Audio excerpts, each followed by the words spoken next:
आज Saturday 27 November 2021। Rhapsody of reality शनिवार 27 नवंबर 2021। Pastor Chris ओयाखिलोम द्वारा जो आज वचन हमको सीखने के लिए मिला है, Psalms 20 chapter 7 verse, Psalm 20 chapter 7 verse, भजन संहिता 20 अध्याय 7 वचन, भजन संहिता 20 अध्याय 7 वचन। हम इस वचन के आधार से आज जो विषय प्राप्त किए हैं, ट्रस्ट इन हिम अलोन, केवल उसी में भरोसा कीजिए। ट्रस्ट इन हिम अलोन, केवल उसी में भरोसा कीजिए। हम पास्टर क्रिस ओयाखिलोम द्वारा ये वचन सिखाया जाता है। हम इसके विषय में पास्टर क्रिस ओयाखिलोम सिखाते हैं, हम सीखेंगे उसमें से। 2 Chronicles 14 chapter to 16 chapter tells us about Asa, king of Judah, who did what was good and right in the sight of the Lord. दूसरे इतिहास की पुस्तक 14 अध्याय से 16 अध्याय के अंदर ऐसा बताया गया है कि जो बादशाह था यहूदा का, जिसका नाम आसा था, उसने किस प्रकार से अच्छी बातें की और बिल्कुल सही बातें उसने अपने जीवन में पूरी की, जो परमेश्वर के दृष्टि में योग्य बातें थी, सही बातें थी। He commanded Judah to seek the Lord and to obey the Lord and the commandment, and his kingdom was at peace. उसने आज्ञा लगाई थी इस प्रकार से यहूदा के अंदर कि उसने प्रभु को खोजना है और फिर प्रभु के व्यवस्था का पालन करना है, आज्ञा पालन करना है और उसकी आज्ञाओं को मानना है, और उसका राज्य फिर शांति में बना रहता है। Once Zerah, the Ethiopian king, invaded Judah with an army of 1,000,000 men and 300 chariots. एक बार ऐसा हुआ, सेरा नाम का जो कोशी के बादशाह था, तो उसने यहूदा के ऊपर चढ़ाई की। अपने बहुत हजारों के गिनती में सेनाओं को लेकर, मनुष्यों को लेकर उसने यहूदा के ऊपर चढ़ाई की और 300 रथ उसके थे, उस चढ़ाई में शामिल थे। आसा cried out to the Lord for supernatural intervention. तब बादशाह आसा जो था, वह परमेश्वर को पुकारने लगा। एक अद्भुत प्रकार का असाधारण वह परमेश्वर की सहायता को मांगने लगा। The Bible says, so the Lord smote the Ethiopians before Asa and before Judah, and the Ethiopians fled. 2 Chronicles 14 chapter 12 verse. Remarkable. तो इस प्रकार से फिर पवित्र बाइबल ऐसा बताता है। दूसरे इतिहास के 14 अध्याय के 12 वचन में ऐसा लिखा है, तब यहोवा ने कुशियों को आसा और यहूदियों के सामने मारा और कुशी भाग गए। तब यहोवा ने कुशियों को आसा और यहूदियों के सामने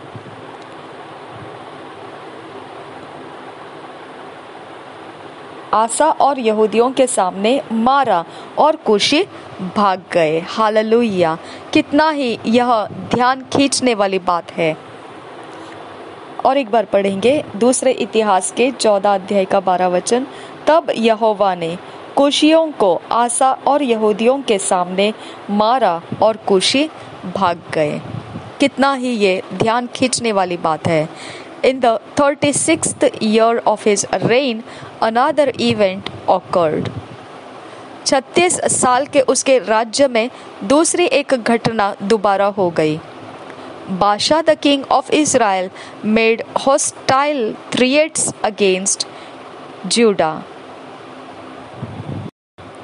बादशाह जो इज़राइल का बादशाह था, वह एक एक प्रकार का दहशत बन गया था यहूदा के विरोध में, जो विरोधी था इस्राएल के विरोध, वो यहूदा का विरोधी था। बादशाह जो इस्राएल का बादशाह है वह विरोधी बन गया। दहशत जो यहूदा के विरोध में उसने लाया था। बादशाह था इस्राएल का, वह यहूदा के विरोध में था, और वह उस विरोध में होने के कारण उसने ऐसे कुछ दहशत, ऐसा कोई डर, खतरों का डर उसने यहूदा के ऊपर लाया। But this time, instead of seeking the Lord, King Asa sought a military alliance with Ben-Hadad, the king of Syria. परंतु इस बार अगर देखेंगे तो ये इसके बजाय कि जो बादशाह आसा पहले कर चुका था कि उसने प्रभु की खोज की थी, जब उसके ऊपर कुशी लोगों ने चढ़ाई कर रखी थी, तो उस समय उसने प्रभु की खोज की थी। इस समय लेकिन उसने ऐसा नहीं किया। इसके बजाय उसने जाकर अपने लिए योद्धाओं को ढूंढ लिया और उनके समूह को तैयार किया बेन-हदाद के साथ में। और जो बेन-हदाद है वो सीरिया का बादशाह है, जो बादशाह था दमिश्क वासियों का। तो उसके साथ मिलकर, जिसका नाम बेन-हदाद था, उसके साथ मिलकर उसने अपने लिए ऐसे योद्धाओं को तैयार कर लिया, इकट्ठे कर लिया।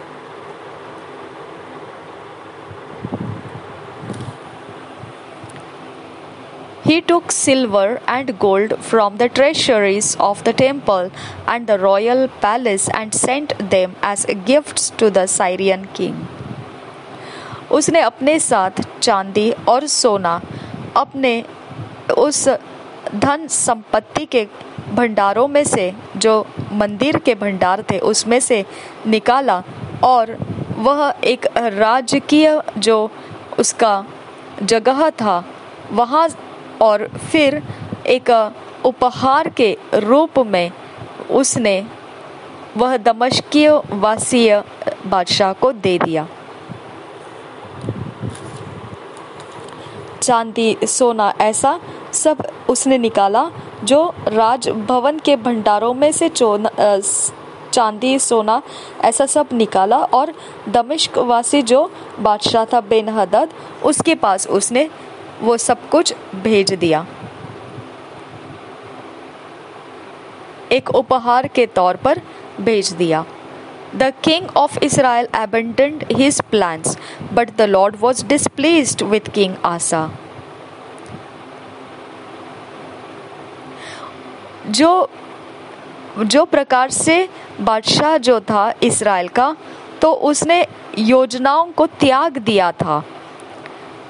उस योजना के विषय में जो परमेश्वर के पास था, उस योजना को उसने त्याग दिया था, और परमेश्वर जो बादशाह आसा था उससे नाराज हो गया था, क्रोधित हो गया था।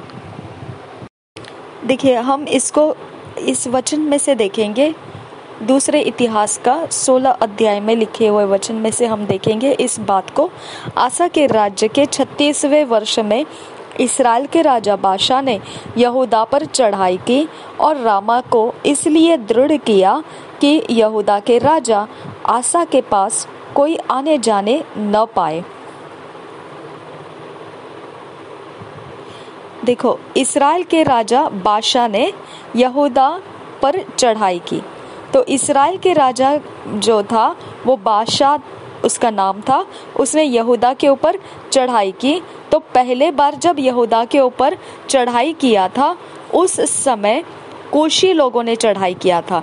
जब कुशी लोगों ने चढ़ाई किया था तो उसने परमेश्वर को आवाज़ें लगाई, परमेश्वर को पुकारा और असाधारण रीति से परमेश्वर उसकी सहायता करे, ऐसा उसने परमेश्वर से मांगा और परमेश्वर ने उसकी सहायता की। ठीक है, लेकिन जब दूसरा समय और एक बार यही प्रकार से यहूदा के ऊपर दूसरे राजा ने आक्रमण किया और वो था इस्राएल के बादशाह जो था वो उसका नाम बाशा था और उसने यहूदा पर चढ़ाई की। ठीक है, अब यहाँ पे वो चढ़ाई करने के वक्त में अब जो यहूदा था, यहूदा का जो बादशाह था, यहूदा का बादशाह जो आसा नाम था उनका, तो उन्होंने क्या किया, इस बार वो परमेश्वर की तरफ भागे नहीं। ओके, जैसे पहले बार वो परमेश्वर के तरफ भागे और मांगा कि अब मेरी सहायता कर, कैसे भी करके मुझे इनमें से बचा ले। तो दूसरी बार जब बादशाह नाम जो इसराइल का, उसने अब चढ़ाई की। पहले कुशी वालों ने किया था, अब बादशाह नाम के बादशाह ने चढ़ाई की। अब ये बादशाह नाम के बादशाह ने जब चढ़ाई की, तब यहाँ यहूदा के ऊपर चढ़ाई आ गई। जब ये यहूदा के बादशाह आसा को मालूम पड़ा, तब आसा ने परमेश्वर को पिछली बार जैसा दोहाई नहीं लगाई। ओके, पिछली बार के तरह उसने अपने मन को परमेश्वर की ओर लेकर जाके विनती नहीं की कि कैसे भी कर तू छटपटा कर, उसने मांगा नहीं कि मुझे तो इसमें से छुड़ा। ओके, उसने उसके बदले में क्या किया, उसने राजभवन के भंडारों में से चांदी सोना सब निकाला और दमिश्कवासी जो है अराम के बादशाह बेनहदद को उसने ये प्रकार से क्या कहते हैं उसे, गिफ्ट्स दिया, मतलब उसको भेंट देकर आ गया, उसको खुश करने की उसने कोशिश की। और जब वो बादशाह जो था इस्राएल का, ये सब जो उसने लाया, ये सब लिए, उसने जो यहूदा के बादशाह ने जो कुछ दिया है भेंट के रूप में, तो वो सुनकर बादशाह ने जो प्रकार से दृढ़ करना चाहिए था, रामा को दृढ़ करना छोड़ दिया, अपना वह काम बंद कर दिया। देखिए, हम इसको पढ़ेंगे 4 वचन से। बेनहद 3 वचन से, जैसे मेरे तेरे माता पिता के बीच वैसे ही मेरे तेरे बीच भी वाचा बंधे। देख, मैं तेरे पास चांदी सोना भेजता हूँ, इसलिए आ इस्राएल के राजा बाशा के साथ की अपनी वाचा को तोड़ दे, ताकि वह मुझसे दूर हो। बेनहदद ने राजा आसा की यह बात सुनकर अपने दलों को के प्रधानों से इस्राएली नगरों पर चढ़ाई करवा कर इयोन, दान, अबलमैम और नप्ताली के सब भंडार वाले नगरों को जीत लिया। यह सुनकर बाशा ने रामा को दृढ़ करना छोड़ दिया और अपना वह काम बंद करा दिया।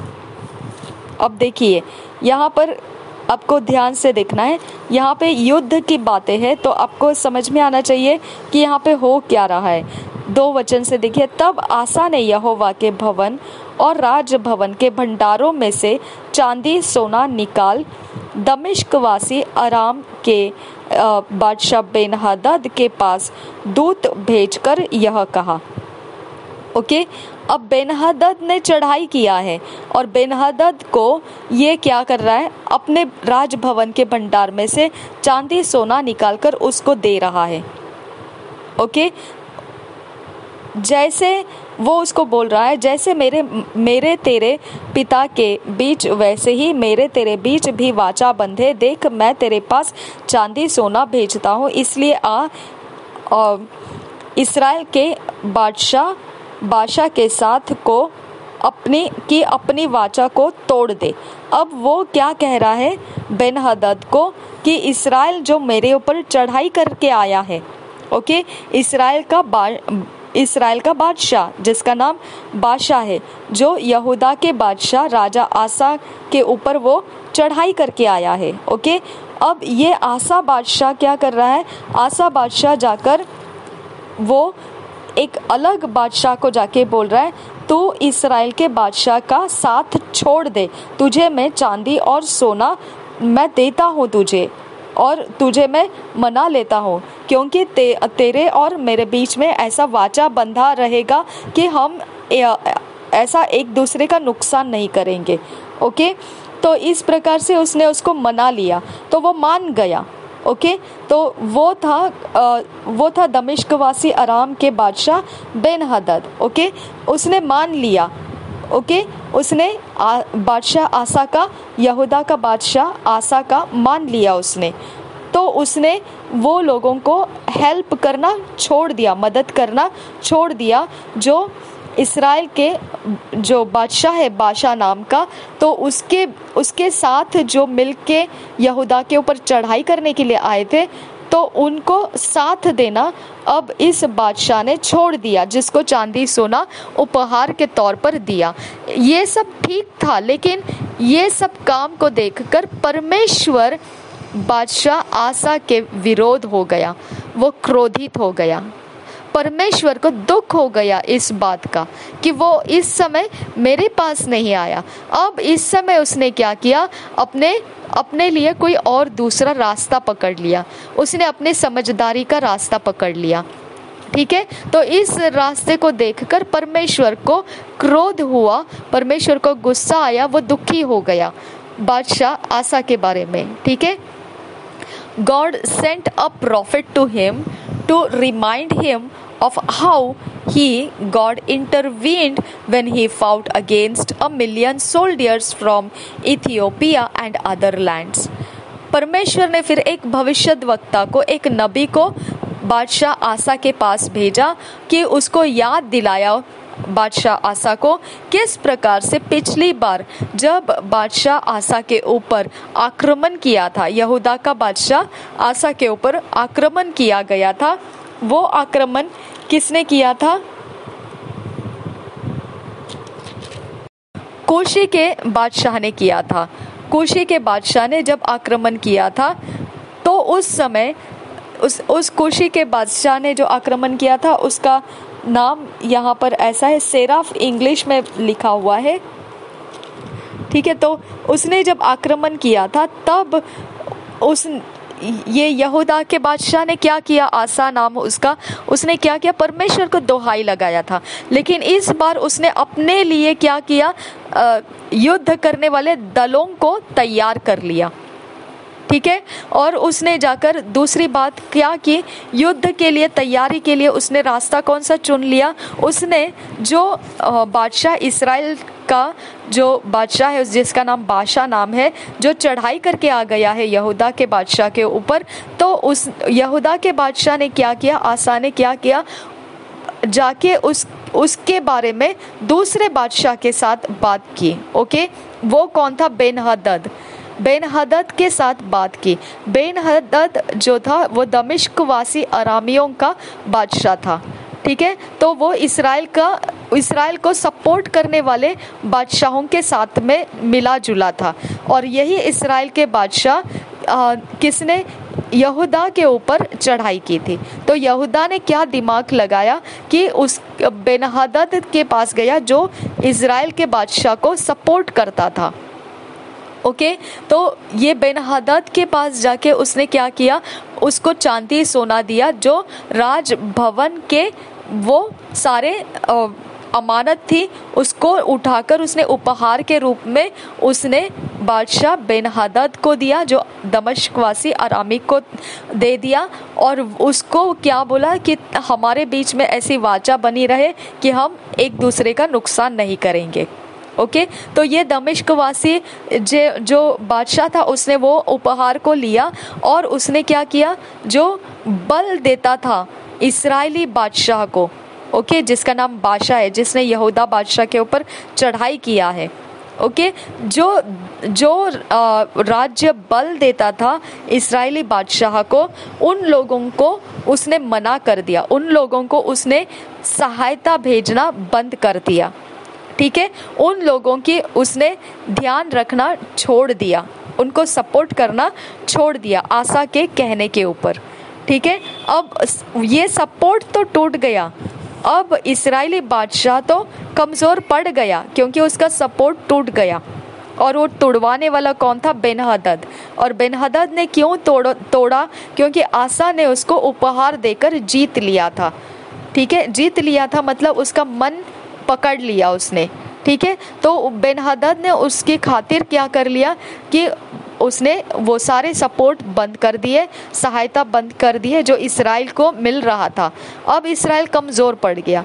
तो आसा के लिए तो युद्ध जीतना आसान हो गया, इसके लिए आसा तो आराम से रहा, लेकिन परमेश्वर उससे नाखुश हो गया। और फिर परमेश्वर ने एक नबी को भेजा और नबी को भेजकर उसको याद दिलाया आसा को कि तूने जो पिछली बार तेरे ऊपर कूशी लोगों ने आक्रमण किया था, उस समय कूशी बादशाह ने जब तेरे ऊपर आक्रमण किया था, ओके, तो उस समय तूने किस प्रकार से मुझे दुहाई लगाई थी और मैं तेरे लिए दौड़ कर आया था और मैंने तेरे लिए युद्ध किया था। और ये युद्ध करने के वक्त में मैंने कितने सारे तेरे विरोध में कूशियों के कितने हजारों सेना थे, उन सेना के दलों को मैंने तेरे विरोध में मेरी ओर से युद्ध किया। और दूसरी जगहों के भी योद्धा के सेना थे, युद्ध सेना थी, तो मैंने उनके साथ भी तेरे लिए युद्ध किया। Instead of listening to the message from God, the king was angry with the prophet and he began to oppress the people. जब ये आसा बादशाह ने सुना कि नबी इस प्रकार से परमेश्वर की बात लेकर मेरे पास आया है कि परमेश्वर मुझे याद दिला रहा है उस नबी के मुंह से किस प्रकार से उसने पिछली बार कुशियों के हाथों से और दूसरे अलग प्रकार के हजारों ऐसे सेना थे जो इस यहूदा के विरोध चढ़ाई किए हुए थे, और यहूदा के बादशाह आसा ने दोहाई लगाई परमेश्वर को और परमेश्वर ने उसको छुड़ा लिया था, बचा लिया था। जब ये बात नबी के मुंह से सुनी तो अब ये बादशाह आसा जो है यहूदा का, उसको बड़ा गुस्सा आ गया और वो इसके बजाय कि वो परमेश्वर के इस संदेश को सुने, ये संदेश को सुनने का उसको ज़रूरी था, क्योंकि परमेश्वर उसको याद दिलाने के लिए नबी के मुंह से ये बोलने के लिए गया था, लेकिन उसने उसको सुना नहीं और बल्कि सुनने की बजाय उसके अंदर गुस्सा निकल आया कि उसको ये पसंद नहीं आया कि ये नबी मुझे इस प्रकार से पिछले मेरे जीत के वक्त में मैंने की हुई दोहाई को याद दिला रहा है, ओके, क्योंकि अभी उसने वो दोहाई नहीं लगाई थी जब दूसरी बार उसके ऊपर इस्राएल के बादशाह ने आक्रमण किया है। पहले कुशी ने किया था, अब इस्राएल के लोगों ने बादशाह ने आक्रमण किया था, तो इस वक्त उसने दोहाई नहीं लगाई, इसीलिए परमेश्वर ने नबी को भेजा था। और परमेश्वर नाराज हो गया था आसा के विषय में कि उसने दूसरे बादशाह को राजभवन के चांदी सोना देकर उसको मना लिया कि वो इस्राएल के बादशाह को सपोर्ट ना करे, सहायता ना करे। तो उस प्रकार से फिर उसने सपोर्ट करना बंद कर दिया था और ये आसा का जीतना आसान हो गया था। लेकिन परमेश्वर इसके बारे में नाखुश था, यही बोलने के लिए उसने नबी को भेज दिया था और नबी वहाँ पर चला गया और वो बताया। लेकिन फिर ये बादशाह आसा जो यहूदा का था, उसको बहुत गुस्सा आ गया, उसको वो सुनना चाहिए था वो संदेश को, परमेश्वर के वचन को, कि वो क्या कहने आया है नबी, ये सुनने की बजाय बादशाह उसके ऊपर बहुत भड़क गया, गुस्सा हो गया, ठीक है। और उसने वो गुस्से के कारण फिर लोगों के ऊपर अत्याचार करना शुरू कर दिया, ठीक है, उनको सताना शुरू कर दिया। 2 years later, Asa developed a severe disease in his feet for which he sought the help of physicians, not the Lord. 2 Chronicles 16 chapter 12th verse. 2 साल के बाद में फिर ऐसा एक समय आ गया कि यही बादशाह आसा एक भयानक बीमारी से पीड़ित हो गया, जो उसके पैरों में वो बीमारी लग चुकी थी, जिसके कारण फिर उसको वैद्यों को खोज लेकर आना पड़ा, वैद्यों को खोजना पड़ा, ढूंढना पड़ा। प्रभु को नहीं ढूंढा उसने, वैद्यों को ढूंढा उसने। ये बात हम पढ़ सकते हैं दूसरे इतिहास की पुस्तक 16 अध्याय के 12 वचन में। ये इस प्रकार से कहता है, अपने राज्य के 39वें वर्ष में आसा को पांव का रोग हुआ और वह रोग अत्यंत बढ़ गया, तो भी उसने रोगी होकर यहोवा की नहीं वैद्यों ही की शरण ली। हालेलुया। देखिए यहाँ पर वो लिखा है दूसरे इतिहास की पुस्तक 16 अध्याय 12 वचन में, अपने राज्य के 39वें वर्ष में आसा को पांव का रोग हुआ और वह रोग अत्यंत बढ़ गया, तो भी उसने रोगी होकर यहोवा को नहीं, वैद्यों ही की शरण ली। Can you imagine that? क्या आप इसके विषय में कल्पना कर सकते हैं? After 35 years of a wealthy, successful and productive reign, he turned his back on God. तो इतने सारे पूरे 35 साल के संपन्न, सफल और इतना ज़्यादा क्या कहते हैं उसे, फलदायी हुआ राज्य था आसा का, और फिर वह परमेश्वर से फिर गया, वो परमेश्वर से अपने मुंह को मोड़ लिया। Now he had enough money to pay mercenaries and physicians.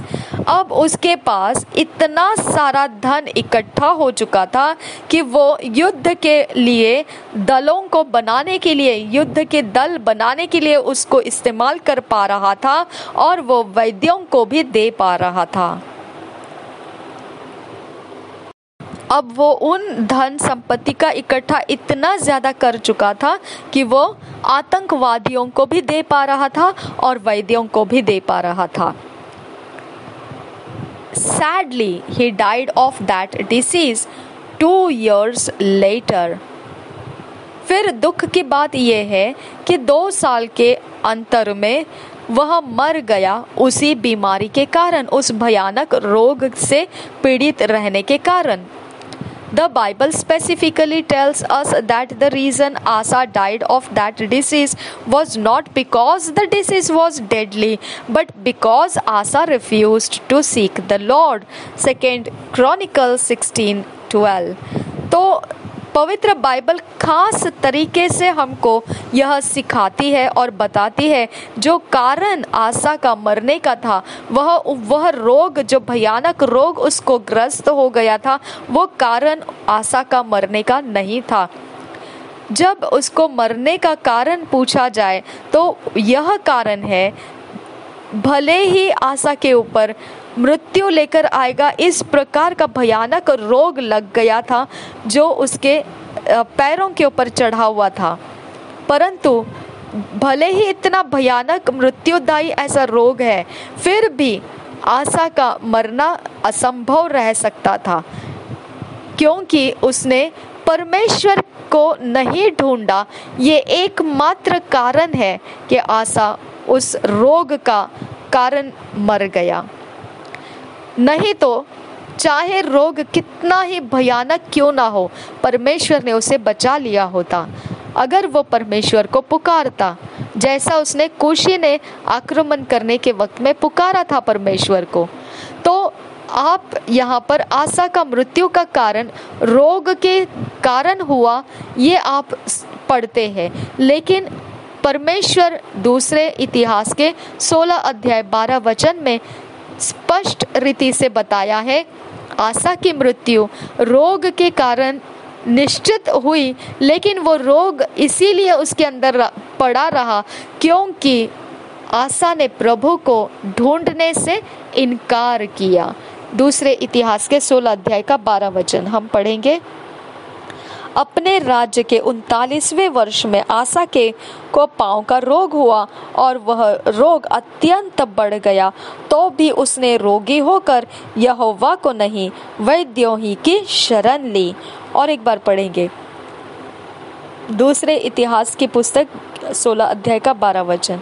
अपने राज्य के 39वें वर्ष में आसा के को पांव का रोग हुआ और वह रोग अत्यंत बढ़ गया, तो भी उसने रोगी होकर यहोवा की नहीं, वैद्यों ही की शरण ली। That's a major problem with some people today. They trust so much in their wealth and riches and have lost sight of who truly matters in their affairs because they think it's all about money. यही बड़ी समस्या है कुछ लोगों के विषय में आज के समय में, आज के दिनों में। वह सोचते हैं, उनका भरोसा इतना ज़्यादा उन्होंने अपने संपन्नता में और धन संपत्ति में डाला हुआ है कि उन्होंने अपनी दृष्टि खो दी है, और इस प्रकार से वह अपने सारे मसलों को धन संपत्ति और संपन्नता के सहारे ही सुलझाने में लग जाते हैं। जो सच्चाई में देखा जाए तो वह सुलझाने का तरीका वह धन संपत्ति के तौर तरीके से नहीं है, बल्कि परमेश्वर को पुकारने से है। जैसे ही हम परमेश्वर को पुकारते हैं तो हमारी सहायता आती है, और धन संपत्ति उसका कारण हमारी सहायता नहीं है। धन संपत्ति हमारे बचने के रास्ते नहीं है। धन संपत्ति हमें संकट से छुटने के रास्ते नहीं है। तो कुछ ऐसे लोग अभी यहाँ पर मौजूद हैं जो इस प्रकार की समस्या में फंसे हुए हैं कि उन्होंने अपने धन संपत्ति के ऊपर इतना भरोसा कर लिया है, और फिर जो उनका मसला होना चाहिए, सुलझन होना चाहिए उनके परेशानियों का, जिसको जो निश्चित ज़रूरत है परमेश्वर की, ना कि धन संपत्ति की, उस दृष्टिकोण को उन्होंने खो दिया है।